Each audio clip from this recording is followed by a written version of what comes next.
Good morning, everyone. We are Group 4 and welcome to Chemistry 101. Today we will be sharing with you two interconnected topics in chemistry, which is the chemical equilibrium and the Chatellier's principle. As we discuss these lessons, we hope to help you understand chemistry, equilibrium, and the Chatellier's principle, both qualitatively and quantitatively.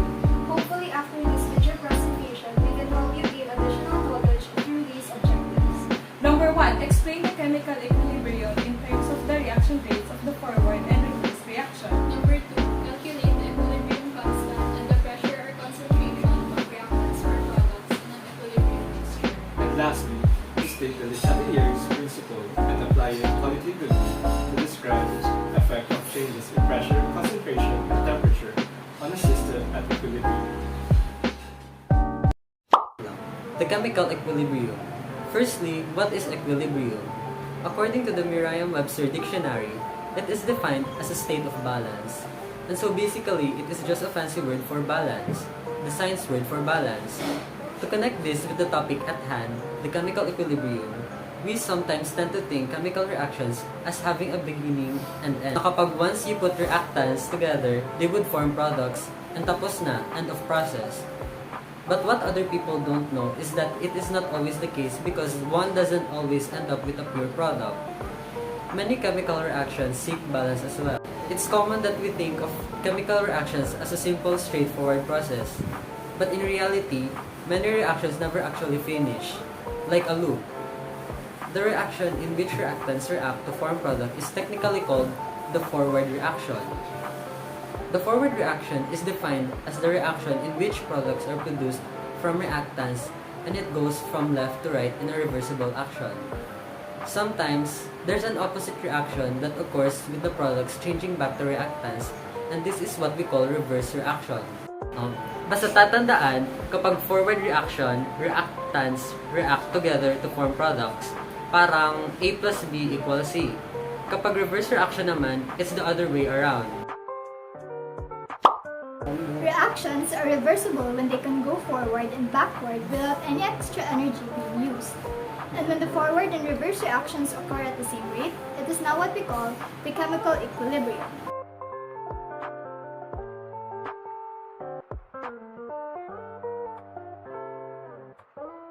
Chemical equilibrium can be defined as a state in which the rates of forward and reverse reactions are the same. It is an active, dynamic condition and not static. It may look like there is no reaction happening because all substances are made and unmade at the same rate, so their concentrations are constant. An example of chemical equilibrium is the Haber process for making ammonia from nitrogen in the air. This reaction exists as an equilibrium, and as nitrogen and hydrogen react to form ammonia, the concentration of these gases drop, making them less likely to collide and keep reacting, and so the rate of forward reaction slows down. At the same time, the concentration of ammonia rises, meaning more ammonia molecules are available to break up into the reactant gases. Therefore, the rate of the reverse reaction speeds up. Eventually, these reactions and processes reach a point where they happen at the same rate. At that point, there is no discernible change in the concentration of any gas. Nitrogen and hydrogen keep combining to make ammonia, while ammonia keeps breaking down into nitrogen and hydrogen at the same time. This reaction does not end as well. The reaction basically never stops because everything that happens in one direction is perfectly balanced out by what happens in the other direction. Reactants like this are written with a double arrow, indicating that the process runs both directions. Let us now discuss how to calculate equilibrium constant in the pressure or concentration of reactants or products in an equilibrium mixture. There are two types of equilibrium constants that we need to familiarize ourselves with. First is Kc, which is associated with concentration, and Kp, which is associated with pressure. Now, how do we write the equilibrium expression of a chemical reaction? Let us use the law of mass action to further explain.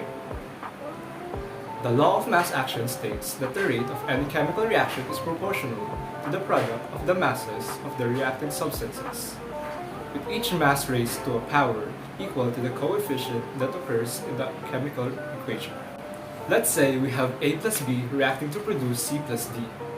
And let's say the coefficients are A, B, C, and D.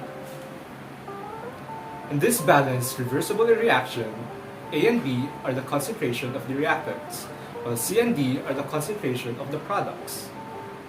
Implementing the law of mass action, the given chemical reaction when written as an equilibrium equation will be Kc equals concentration of C times concentration of D divided by the concentration of A times the concentration of B. Then the coefficients will become the exponents in the equilibrium expression. In order to memorize this quickly, just keep in mind that Kc equals products divided by reactants. So this is the equilibrium expression for this reaction using the law of mass action. To further understand how to calculate equilibrium constants, let us try to answer some problems. Number 1. Write the following equilibrium expression Kc and Kp for the following reaction. 1 and 2 plus 3H2 reacting to produce 2NH3. First, let us identify the product and reactants. The product in this reaction is 2NH3 while the reactants are 1 and 2 and 3H3. Moving on, Kc equals the product, which is NH3 divided by the reactants N2 and H2. Then, change the corresponding coefficients into exponents and we will arrive at this equilibrium expression. Also, keep in mind that when writing the equilibrium expression for Kc, use square brackets because it represents concentration. Next, let us find the equilibrium partial pressure constant or Kp. The expression will be similar to Kc, wherein the constant equals the product divided by the reactants. Applying that information, we will arrive at an equation of Kp equals partial pressure of the product, NH3, raised to 2 divided by the partial pressure of the reactants, N2, raised to 1 times H3 raised to 3. So that is the expression for Kp, or the equilibrium partial pressure constant. Let us solve another problem. Number 2. Sulfur dioxide reacts with dioxygen to produce sulfur trioxide. At equilibrium, the concentration of each gas was found to be SO2 equals 0.9 moles, O2 equals 0.35 moles, and SO3 with 1.1 moles. Find the value of equilibrium constant Kc. First, we need to make a balanced reaction.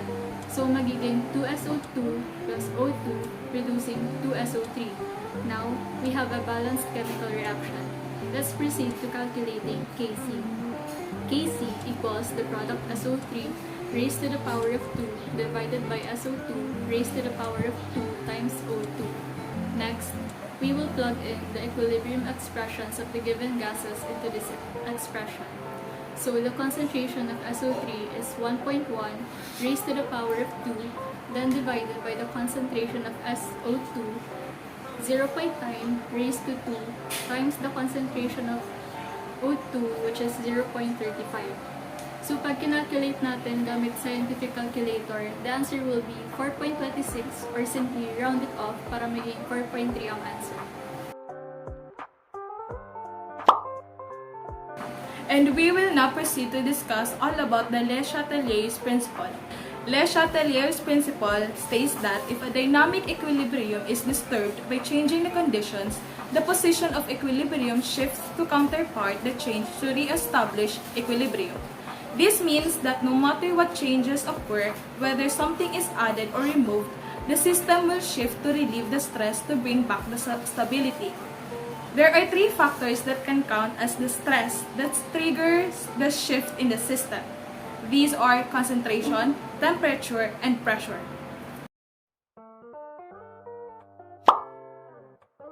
Let us focus on the first factor, which is concentration. So here we have the reactants on the left side, and on the opposite side will be the product. We can imagine it in the form of a scale. So what if we add some reactants? Naturally, it would become unbalanced. So applying the principle we discussed earlier, the system will work, or rather speed up, to turn some reactants into product. Then it would shift towards the right since we transferred reactants to the product. This goes the same way when additional product is gained. It would also return to reactants, thus shifting towards the left. So now, what if we remove reactants? Then by the same logic, since reactants is lacking, the product will make up for the shortage and will be shifting to the left and vice versa. Moving on to another factor, which is the temperature. This factor tells us whether heat is being absorbed or released and is signified by what we call delta H.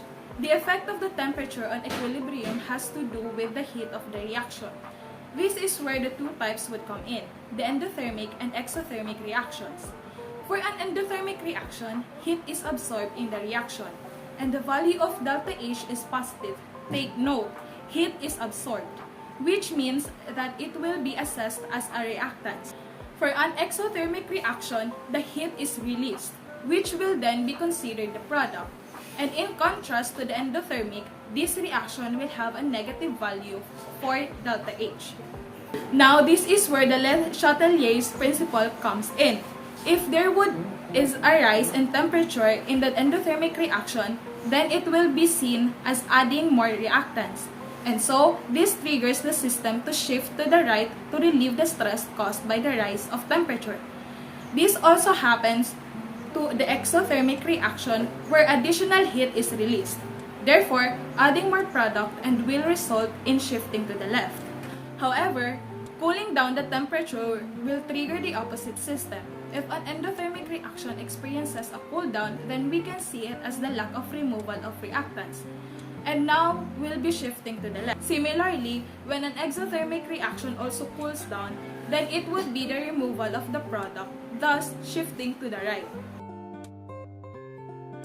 Lastly, the pressure. Here we would consider Boyle's method, where an increase in volume decreases pressure, and a decrease in volume will increase pressure. Since the lower the volume, the smaller the space, then it would create more collision between molecules, thus increasing pressure and vice versa. So now focusing on the main principle, a change in pressure or volume will result in an attempt to restore equilibrium by creating more or fewer moles of gas, which means that unlike the previous factors, we would focus more on the amount of moles of gas.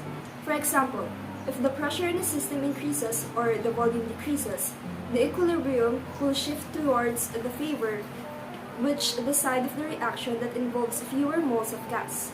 Similarly, if the volume of a system increases or the pressure decreases, the production of additional moles of gas will be favored. Let us consider this equation. Note the number of moles of gas on the left-hand side and the number of moles of gas on the right-hand side. If we were to decrease pressure by increasing volume, the equilibrium of the above reaction would shift to the left, because the reactant side has greater number of moles than the product side.